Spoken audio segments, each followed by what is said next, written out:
Maayong adlaw, Gimelco member consumer owners. Welcome sa sining episode sa Gimelco Connect. Itanong mo kay Gimelco. Ang aton topiko nga bagatalakayon amo ang grid alert status, manual load dropping o kon MLD, kag manual load shedding o kon MLS. Gimelco, ano ang NGCP? Antes makalabot sa gimaras ang ginmakal nga kuryente halin sa power suppliers, nagaagi ini sa transmission lines, overhead kag submarine cable nga gina-operate sang National Grid Corporation of the Philippines o kun NGCP. Sila ang nagaserbe nga backbone sa mga electric cooperative kag private distribution utilities sa bilog nga Pilipinas.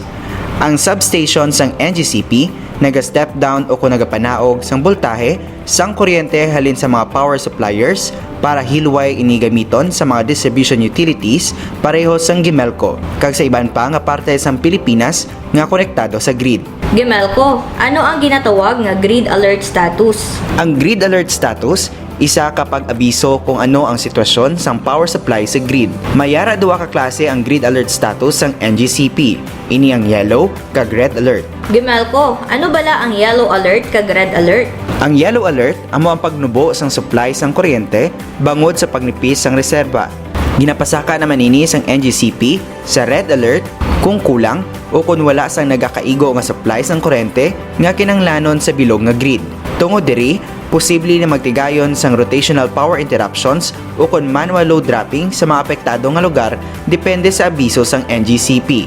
Ini resulta sa pagbag-o sa supply sang kuryente bangod sa mga scheduled maintenance, unscheduled shutdown kapag nubo sa kapasidad sa mga power generators o kon planta kapag taas ang demand sa kuryente. Gimelco, ano kinalain sang manual load dropping sa manual load shedding? Ang manual load dropping, isa ka proseso kung sa diing ginabuhinan ang load bangod sa kakulangan sang supply sa kuryente. Ang system operator sang NGCP ang nagadeterminar kung pila nga load ang kinahanglan nga i-drop sang distribution utility para mapabili ni establi ang grid. Sa tion sang MLD, temporaryo nga gina-shutdown sang Gimelco ang mga non-critical locations depende sa load nga kinahanglan i-drop. Prioridad nga hatagan sang supply ang mga essential sectors kasubong sa mga hospital, government offices kag mga cell sites. Ginapalibot ang pagpatigayon sang shutdown hasta maestable ang supply sang kuryente. Ang oras, kadugayon kag lugar nagadepende sa abiso sang NGCP kag sa load dropping plan sang Gimelco.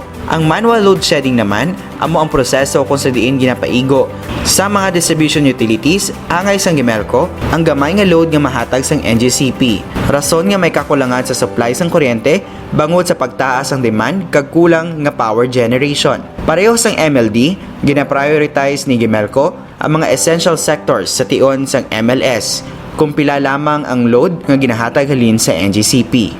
Gimelco, paano ang pagpabalo o kung abiso kung may manual load dropping? Ang pag-implementar sa manual load dropping nagadepende sa abiso sang NGCP. Ginapabalo ang mga membro konsumidor kag tag-iya sang Gimelco paagi sa pag-post sa official Facebook page kag Messenger broadcast channel sini. Magapadayon ang manual load dropping tubtob mag-estable ang supply sang kuryente sa grid. Madamo nga salamat, Gimelco. Kagamuyad to ang mga dugang impormasyon na nungod sa aton kooperatiba. Para sa dugang impormasyon, i-like kag follow ang Gimelco official Facebook page, facebook.com/Gimelco. Mag-subscribe and hit the notification button sa YouTube page sang Gimelco, Gimelco RTV. O kung bisitahon ang youtube.com/Gimelco. Kung may ara ka mo nga mga topiko nga gusto ninyo masambat sa Gimelco, i-comment lang sa comment box. Tubtob sa sunod nga edisyon sa Gimelco Connect, itanong mo kay Gimelco.